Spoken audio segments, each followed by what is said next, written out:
Coucou mes petites patates.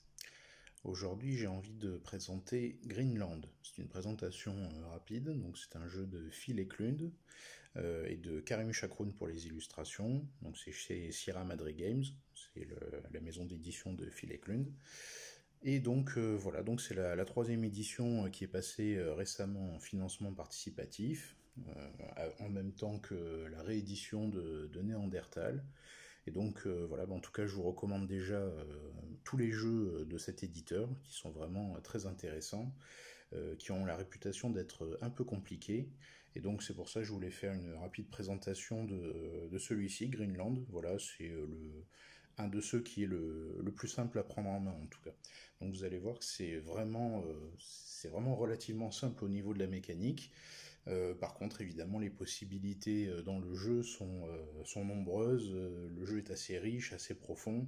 Il est super bien thématisé. Donc voilà. Alors, dans Greenland, nous allons incarner donc des tribus qui sont dans cette région hostile du monde. C'est des tribus qui sont asymétriques. Elles ont chacune des cartes comme celle-ci. Donc là, la tribu Tunite à des femmes. On va voir que les femmes de ces tribus, en fait, dans ce jeu, jouent un rôle primordial. C'est indispensable d'avoir ces femmes disponibles, prêtes à apporter, en fait, leurs connaissances, et aussi à se marier, à faire des alliances, voilà. Donc, chaque tribu est asymétrique. Elle va commencer différemment. Donc on va avoir un petit plateau comme celui-ci ici, avec des anciens. On va avoir des chasseurs, voilà, des jolis petits meeples, avant c'était des cubes. Et on va avoir un mâle alpha, qui est un plus gros meeple. Donc avec tout ça, on va avoir un tour de jeu qui est toujours le même. Il va y en avoir 10 maximum, parce que le jeu peut s'arrêter bien plus vite. Donc, en premier lieu, on va tirer un événement pour le tour. Donc, les événements sont comme ceci. Donc, vous voyez ici, il y a un petit fluff.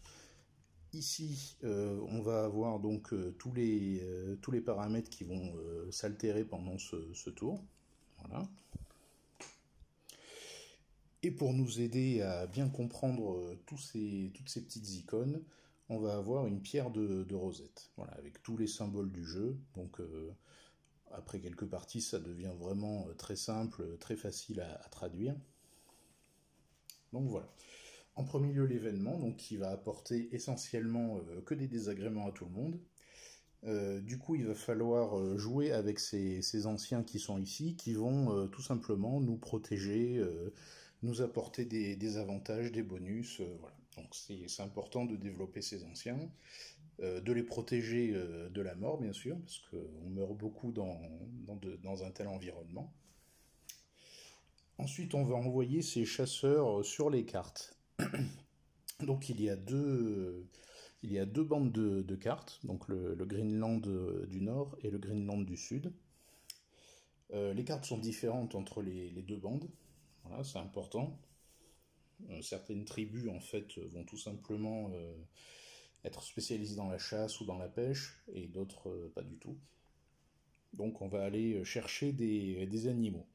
Donc on envoie tout simplement ces chasseurs, donc on choisit le nombre de chasseurs qu'on envoie. Ça nous donnera le nombre de dés, car c'est un jeu de dés. Donc le nombre de dés qu'on va pouvoir utiliser. Et donc les différentes cartes nous indiquent les succès que l'on doit faire pour capturer ces animaux. Voilà. Et ce que ça nous donne. Ici, ce symbole-là, par exemple, c'est un enfant. Donc le fait de pouvoir chasser cette créature et de pouvoir s'en nourrir nous permet de procréer. Voilà. Ce qui est la chose primordiale à faire dans cet environnement. Il y a d'autres types de cartes, comme celle-ci par exemple, qui va nous permettre de développer des technologies. Donc ces technologies, en fait, vont nous donner des bonus, des avantages, en fait, tout simplement, qui vont ajuster la valeur des dés nécessaires pour chasser ensuite. Donc pour se déplacer, par exemple, d'une carte à l'autre, ça nous coûtera moins cher si on développe des skis, par exemple.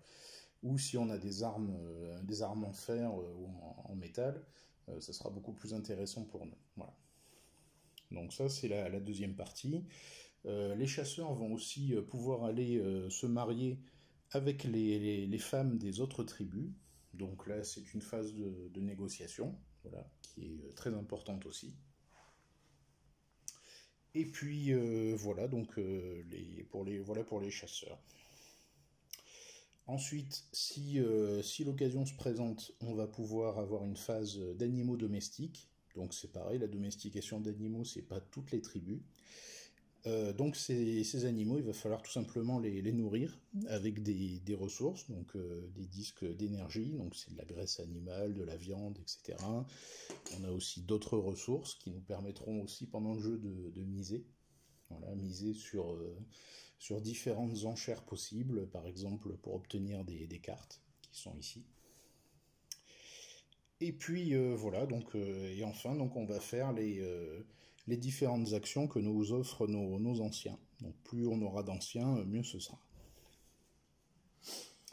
Voilà pour les grandes lignes de Greenland. Donc c'est un jeu assez simple, qui est assez violent aussi.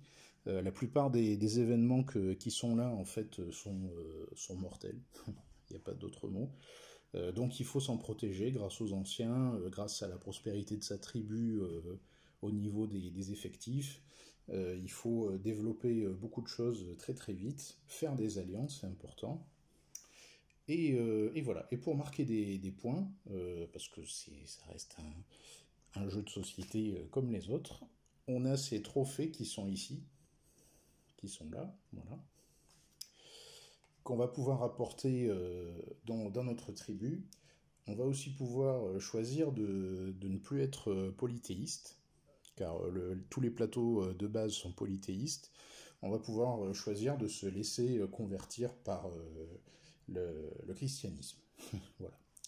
Et donc, dans ce cas-là, on va tourner notre plateau et on marquera des points de manière différente. Donc c'est assez intéressant, c'est assez original aussi.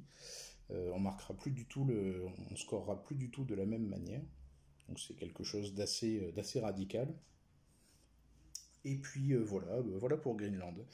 Donc ça c'était les grandes lignes. Il y a plein de petits détails évidemment. Hein. C'est un jeu, ça reste un jeu expert. Mais voilà, donc j'avais envie de vous faire une courte vidéo pour vous présenter un peu ce type de jeu qui souvent fait peur. Sans raison, voilà, tout simplement, parce que comme vous voyez, c'est assez simple.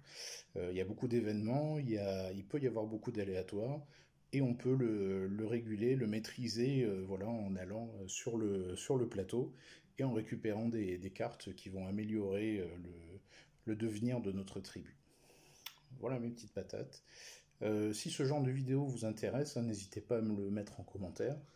J'en ferai d'autres. J'ai pas mal de jeux Sierra Madre Games en fin de compte.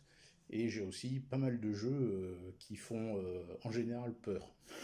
Donc il n'y a aucune raison d'avoir peur. C'est que des jeux de société qui sont bien faits, bien équilibrés et qui procurent des expériences ludiques intéressantes. Donc dites-le moi, mettez des pouces si cela vous plaît. N'hésitez pas à vous abonner, à partager, voilà. Donc en tout cas, faites-moi part de vos ressentis par rapport à cette vidéo. Voilà, bonne journée à vous.